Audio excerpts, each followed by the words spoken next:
I had a broken jaw, and that was the reason why I was going to hospital.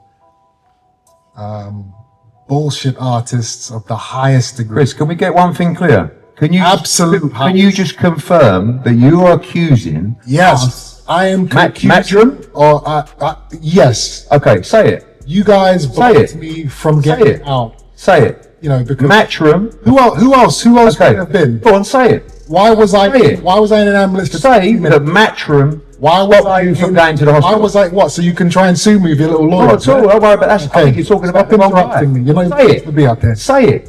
These are the levels. You talk shit. These are the levels of we stopped you generosity. The toenail was falling that off. These people go through. Famous and popular you were, even more famous than me. Oh, that's impossible. You're the people's champ. What? But you said it. Oh, you said you're more famous than me. Grannies and children throwing themselves at you like you're the Pope. It's incredible. Absolutely. And even with half a toenail. But I can't believe it. That's interesting. The fact is, you're telling us we stopped your ambulance from going to the hospital. A glorified desk jockey. Desk jockey? That's what you are. Okay, that's interesting. Living off of the back of hard-working fighters. That's what you are. So the fact that you can sit here talking about how popular and famous you are. What I don't have is someone lying about what happened on the night to try and gain more popularity. Ego and narcissism we're dealing with. About all the bullshit you want to. I don't need to make anything up. It's all documented. You're playing the victim. All documented. I'm not we see through you. I won the fight. Well done. There's no victim here. I won the fight. But don't accuse us of stopping the ambulance to happen in the hospital. You guys we'll see. Do. We'll see. All you want to do is play the victim, make these wild accusations that you will pay for. Because I'm not having someone accuse me and my organisation of stopping an ambulance. Are you absolutely off your rocker? And we will see what will happen on there. People, they don't even know. There's a log on the night with the paramedics with the British Boxing Board of Control that log exactly what happened. So let's see if Matchroom or me stopped an ambulance on the night. Gloves had horsehair in. The gloves are approved by the British Boxing Board of Control, trying to disrupt them with the weight. It's the contract that they signed. That was different up there tonight. I also wanted to say a few words that I weren't even allowed to say, even when he knew what I was trying to talk about. He ain't a decent bloke, I'm telling you. And, you know, he wants to portray himself. Now he's the people's champ. He's just, all he does is like giving money to the British Boxing Board of Control. He's just called the secretary of the British Boxing Board of Control a scumbag. So he just likes giving money away. I agree with his point about where the money goes. And by the way, the money does go to certain causes for ex-fighters and stuff like that. And maybe a little bit more transparency would be good. 90% of what he says is absolute waffle. And I hope that you're smart enough to see through that. Well, just firstly, Jamie, obviously, just a couple of. You might just going to say on, Eddie. 30 seconds about Ricky Hatton. No, there's no 30 seconds. Chris, 1 second. You know the drill, buddy. Chris, you know the drill. I'm not going to sit here and listen to anything you say. Okay, then don't. I'm an arsehole. I'm a bad guy. I'm a this. I'm a. All I was going to do was say a few words about. Ricky I don't want to hear any of your few words. Okay, I won't say anything about. Let's move on with the press conference. You're an arsehole. I don't want to hear anything from you. You get what's coming. I'm going to speak over you for as long as it takes. You can do that. We know the drill. Let's move on. Okay. You know what? I want to talk about something else. Forget Eddie. Chaos erupts. Eddie Hearn slapping Chris Eubank Jr. sums it up. Eubank pushed too far with his nonsense, and Eddie snapped. Truth is, Eddie exposed the immaturity Jr. talks rubbish, shifts blame, and loses composure, while Eddie shows who really commands the room. I disagree, but we'll see. Let's talk a little bit about some of those comments that were made then. Obviously, initially, the whole ambulance thing, is that the first you've ever heard of this? Wild. I'm sitting there, I'm looking at Frank Smith, and he's like this. What? What? I mean, firstly, the paramedics are put in place by the British Boxing Board of Control. So what you're saying is that me and Matchroom went to the ambulance and said, yeah, just delay him 20 minutes. What planet is this guy on? And naturally, that slap only fueled an even bigger clash between Eubank Jr. and Conor Benn. The fallout was instant. Eubank Jr. clashed with Conor Benn, but his frustration only showed weakness. Instead of focusing on the fight, he whined about Eddie's slap. Meanwhile, Benn looked sharp, confident, and ready. Eubank's distractions prove Eddie struck more than just his face. Hospital while I was in the gym. Severe dehydration. You have to be treated. Okay. How much did you weigh then? Listen, that's what you guys agreed. That's what you guys agreed. You guys agreed the 10 pound Regardless of what was rehydration. agreed. We said, well, regardless was agreed with your team are idiots then, aren't they? Because that's what they agreed. You see, my team had my best interest at heart. They obviously done yours, because if that's done that much damage, you'd bring it up now. Why not bring it now? You wanted to talk about it. It wasn't even a topic of discussion, Chris. I'm not here to You talk wanted, about well, it. That's exactly. you So then guys. stop moaning about it. Please. That's you So guys. stop moaning about I'll let it. you guys moan about Oh, it. we're good. We're good, Chris. I'm here to fight. We ain't moaned about it once. All we hear is you moaning, Chris. I haven't moaned about I it. feel flattered that you brought a new trainer in. I feel flattered that you brought Bomac in. Because I know you need it. And he's a great coach. You're a great coach, Bomac. And I've got love for you, mate, but you can't polish a turd. Apologies. And Eddie himself didn't stop there. He blasted Eubank Jr.'s constant victim act. Eddie tears the mask off Eubank Jr. The ambulance claims, the glove talk, all desperate distractions. Eddie's right Jr. signed the contracts, then cried foul. It's the oldest trick in the book, but Eddie isn't fooled. He shows Eubank for what he is, a victim playing pretender. And I just thought, this is a guy that continuously tries to play the victim. He's moaning about stuff that, one, didn't even happen, two, is within a contract that he signed up to. And, you know, I just felt like the mask slipping. I mean, the stuff about the ambulance was the wildest thing. And that will be retracted. I promise you that. The Robert Smith stuff, I'm listening to it going, this has just got fine written all over it.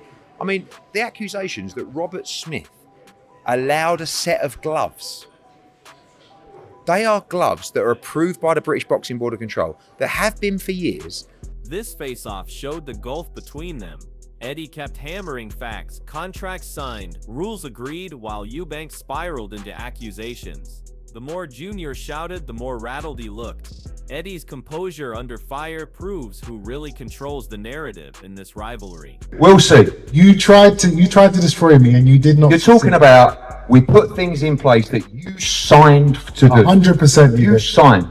You tried and you failed, and you're going to fail again this time. You guys are going to do all your little tricks and do all the things you had to try and get my head Daniels over it. and derail me. It's not going to work. We'll see. Okay?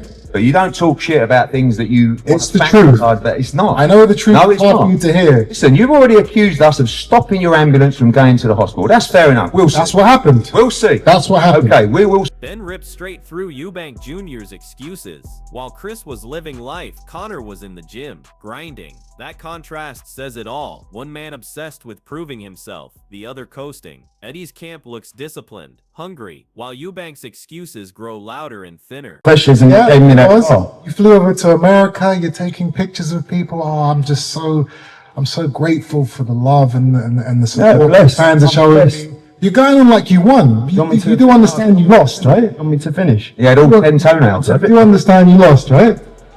I mean, I was illusion about this guy. Listen, Chris, the reality is, while you were sipping food for a straw, I was back in the gym after the fight, ready for September 20th. Why was you not ready? We was locked in September 20th. So if you want to talk about a little tour, I was training meanwhile. What were you doing?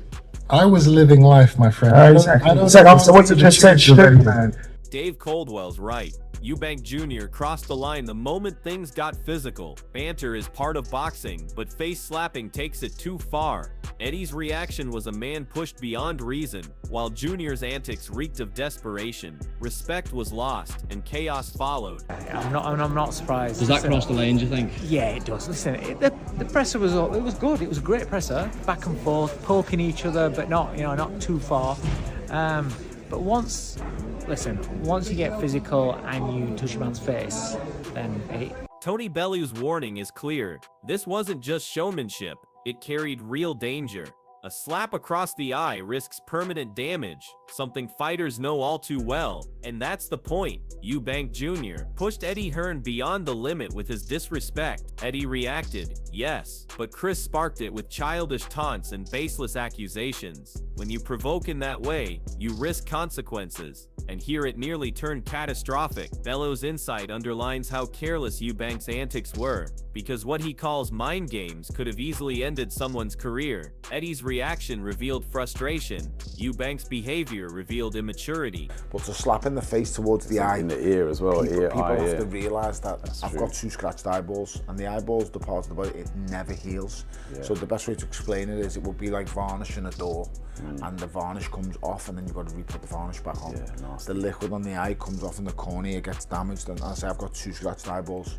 And if the slap raised eyebrows, what followed was even more dramatic. The whole fight's profile exploded overnight. Bello nails it. That one chaotic moment flipped the script. Suddenly, Benn vs Eubank Jr. isn't just another domestic scrap, it's the biggest fight in Britain. Eddie Hearn's slap became the spark that lit the fire, pushing the grudge into mainstream headlines. Eubank Jr., for all his arrogance, gave Eddie the perfect opportunity to raise the stakes, and now the fight has snowballed into must-see theater. For boxing fans, it's not just about who's better in the ring. It's about settling a rivalry that spilled into chaos. Eddie's presence ensures it's massive. Eubank Jr.'s antics made it inevitable. I think this fight's just took another toll. It's absolutely grabbed the public interest now to another level, isn't it? This is quite simply the biggest fight this country's ever seen. It's going to be huge. There's 100 and... Adam Smith brings perspective in boxing. Drama comes with the territory.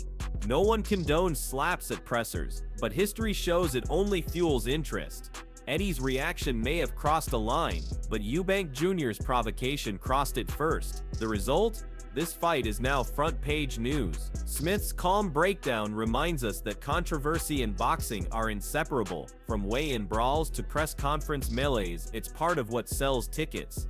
The Benn-Eubank rivalry already carried history. Eddie's slap just amplified it tenfold. Now all eyes are on the ring, because fans know fireworks are guaranteed on fight night. You know, twice as big for the casual fans. Do we condone it? I mean, in boxing terms, should that happen at a head-to-head? Of course not, but these things do happen. This is the fight business, and it's just made it even bigger, and we wait to see what happens next. Adi Oladipo's disappointment speaks volumes. A face-off between Eubank Jr. and Benn would have been pure theater, but maybe the organizers knew it was too risky after the slap chaos. Eddie's involvement has already cranked tension sky high, and a direct face-to-face might have tipped it over the edge. Adi's comparison to the legendary Groves rivalry highlights just how massive this is becoming. The irony is clear. Eubank Jr. talks about legacy, but it's Eddie and Benn driving the buzz. Without Eddie's fire and Benn's determination, Jr.'s arrogance wouldn't draw half the interest. The hype's real, but Eddie's steering it. Killed me. So today's like the media day. We're doing a bit of face-offs. Obviously, they're not doing a face-off with each other, which is a shame, because that would have been as good as yours. Simon Jordan captures the mood perfectly. This is now must-see boxing. Even those who weren't planning to attend are glued to it. And why? Because Eddie Hearn's slap transformed the build-up into pure chaos. Chris Eubank Jr., with his arrogance and endless excuses, thought he could control the narrative. Instead, Eddie stole the spotlight, showing who really commands respect in this sport. The fact that figures like Jordan are declaring this unmissable proves how big the event has become. People aren't watching because of Eubank's charisma. They're watching because Eddie and Benn have created genuine fire. Jr. has become the villain, the agitator, while Eddie stands firm, making sure boxing fans get the spectacle they've been waiting for. It's a fight that I'll be watching. I'll be there obviously on the night, but if I wasn't there, what have you made of the antics? I would be watching it. What have you made of the antics? Do you think it's... Johnny Nelson hits a nerve here, calling out the sheer disrespect. For Eubank Jr., this isn't just about Eddie Hearn, it's about spitting on the traditions of the sport itself. There's an unwritten code in boxing. Respect those who built the platform you stand on. Eddie has done more to elevate British boxing than Chris Jr. ever has. And yet Jr. acts as if mouthing off earns him clout. Nelson rightly says it struck everyone's emotions, because this wasn't just an attack on Eddie, it felt like an insult to the whole boxing community. Eubank Jr. has always carried that air of arrogance, but now it's turning into outright toxicity. Eddie's slap wasn't about ego, it was about drawing a line. You disrespect the sport, the promoters, and the fans long enough, and eventually someone has to put you in your place. Eddie did exactly that, and boxing people respect it.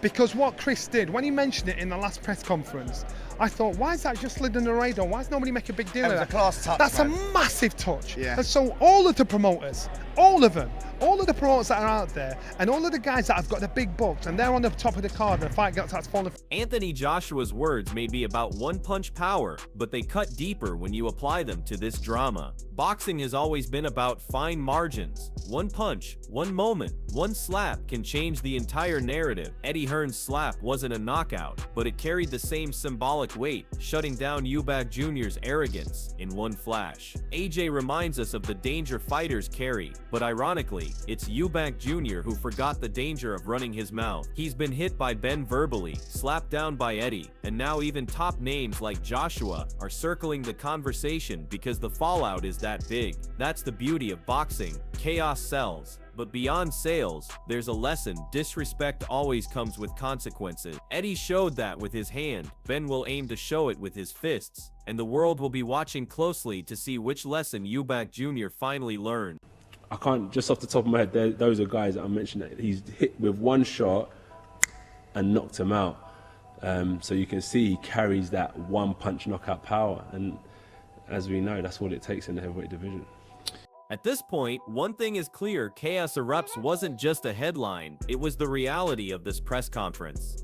Eddie Hearn slapping Chris Eubank Jr. was the boiling point of months of arrogance, excuses, and disrespect. Eddie stood his ground, showing that enough was enough, while Eubank Jr. looked rattled, exposed, and desperate for attention.